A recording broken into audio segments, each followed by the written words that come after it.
Olá, meus amigos e minhas amigas, tudo bem com vocês? Eu sou Gustavo Eugênio do CGE Consultoria e Estudos Jurídicos e hoje, mais uma vez, eu estou aqui de volta para conversar com vocês sobre algumas características, algumas informações sobre algumas profissões do nosso dia a dia e profissões estas que se deparam na Justiça do Trabalho. Quero conversar com vocês hoje, pessoal, sobre motorista. Mas antes de mais nada, pessoal, eu peço que vocês acionem o sino de notificações. Peço também que vocês deem um like nesse vídeo e que também compartilhem esse vídeo para que outras pessoas também tenham acesso a esse conteúdo de direito do trabalho. Pessoal, eu quero conversar com vocês hoje sobre motorista, mas não é só sobre motorista, é sobre um ponto muito importante desse cargo de motorista. É quando o motorista ele acumula ou ele cumula a função de cobrador. Você deve ver muito bem isso acontecer demais no nosso dia a dia. Você sabe muito bem que às vezes você vai pegar um ônibus e atualmente, de alguns anos para cá, poucos e raríssimos são os casos, raríssimos são os ônibus que você encontra alguma cobradora ou algum cobrador. Eu diria até que praticamente isso não deve nem mais existir. E você sempre encontra esse motorista acumulando a função de cobrador, recebendo esse dinheiro, autorizando a sua passagem na roleta. E isso sempre gerou muitas dúvidas na Justiça do Trabalho. Será que caberia o acúmulo de função nesses casos? Houveram já decisões para todos os lados, é essa a realidade. E por que muitas vezes os advogados eles entram com pedido de acúmulo de função?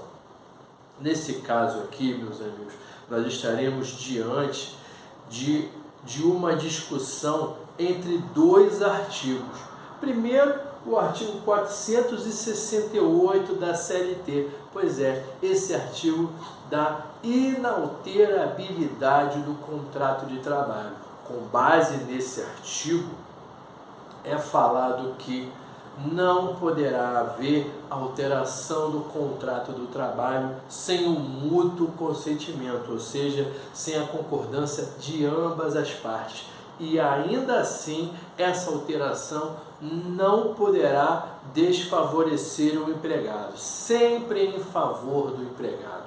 Por outro lado, nós iremos confrontar o artigo 456 da CLT, mais precisamente o artigo 456, parágrafo único da CLT. Esse parágrafo único ele nos fala o seguinte: a falta de prova ou de cláusula específica, o empregado ele se obrigará a exercer todas as atividades compatíveis com o trabalho dele. E por que eu coloquei esses dois artigos aqui?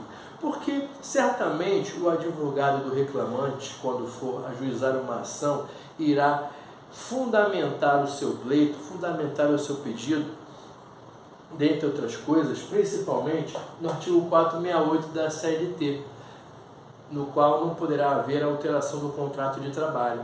Por outro lado, o advogado da empresa, geralmente, ele se utiliza do artigo 456, parágrafo único, que eu acabei de falar para vocês. E o que acontece?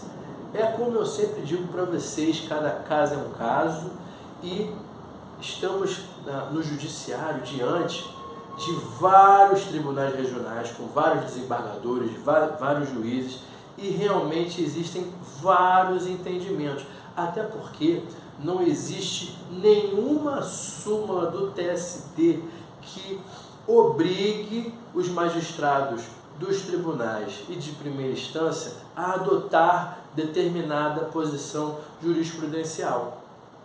Então, em regra, e não ultrapassando os limites da lei, o juiz ali ele vai julgar conforme as provas dos autos. É assim que funciona e conforme, até certo ponto, o seu entendimento. Mas você precisa entender alguns detalhes aí. Quando que, por exemplo, o artigo 456, o artigo 468 da CLT, ele terá validade nesses casos? Eu posso dar um exemplo aqui para você. Digamos que algo que não tenha ocorrido com frequência, um determinado motorista, ele já trabalha nessa empresa há 30 anos e ele sempre atuou como motorista. Aí, em um determinado momento, essa empresa chega e fala para ele: a partir de agora, vou demitir o cobrador e você vai fazer o trabalho do cobrador. Esse empregado, esse motorista que já estava há 30 anos ou há 20 anos realizando a mesma e sempre a mesma função, foi acrescido às atividades dele uma outra atividade. Aí eu entendo, e a jurisprudência também entende, que nesse caso é um caso até bem notório e bem claro. Houve alteração no contrato de trabalho. Nesse caso, não tem como os tribunais, notadamente o TST, não tem como os tribunais falarem que não houve alteração contratual. Esse é um caso em que haverá o acúmulo de função. Agora, em um caso, por exemplo, em que o motorista ele foi contratado agora, nesse momento, e ele está atuando, está trabalhando já como motorista, já como cobrador, será que esse artigo 468 da CLT, será que ele é aplicável ao caso desse motorista? Creio eu que não, meus amigos, porque primeiro que ele já ingressou no trabalho sabendo as reais funções que ele iria exercer. Ele já sabia que ele seria motorista e ele já sabia que ele seria cobrador. E é essa linha de raciocínio que o Tribunal Superior do Trabalho ele vem adotando, com base no artigo 456, parágrafo único da CLT. O que é que acontece? Muitos empregados ajuizam a ação, requerendo acúmulo de função. E o que o TST? Muitas vezes ele ganha na primeira instância, ele pode até ganhar no tribunal, o tribunal regional pode até conceder o que nós chamamos de plus salarial ou acréscimo salarial, porque o que geralmente os advogados eles colocam na petição inicial desse acúmulo de função? Uma vez que ele vem exercendo uma dupla função, ele tem direito a um plus salarial ou um acréscimo salarial. Não é difícil você encontrar na primeira instância decisões nesse aspecto, dando o plus salarial, e muitas vezes até o tribunal regional ele mantém essa condenação de primeira instância, realmente condenando a reclamada, a empresa de ônibus, a dar esse acréscimo salarial. E cá entre nós, pessoal, se ele entrar com ação, pedir, receber, for julgado procedente a ação na primeira instância, e a empresa não recorrer, perder o prazo, transitou em julgado, ele vai receber isso sim. No segundo grau, no tribunal regional, a mesma coisa. Se a empresa recorrer, entrar com recurso ordinário, e após o recurso ordinário, que foi negado de repente provimento contra essa empresa de ônibus, se ela não recorrer para o TST, pelo recurso de revista, vai transitar em julgado e vai encerrar o processo ali. Ela vai ser condenada. Aí o que essa empresa faz? Ela obrigatoriamente tem que recorrer para o TST. Porque lá no TST a jurisprudência ela tem se tornado bem diferente. Não vou dizer que é unânime, mas as turmas do TST elas têm retirado o plus salarial, o acréscimo salarial, porque ela entende que não há esse acúmulo de função. Ela se baseia sempre no artigo 456, parágrafo único da CLT. A falta de provas em contrário, há falta de provas lá no processo, ou alguma cláusula contratual expressa, o empregado se obrigou a realizar qualquer função compatível com o seu trabalho.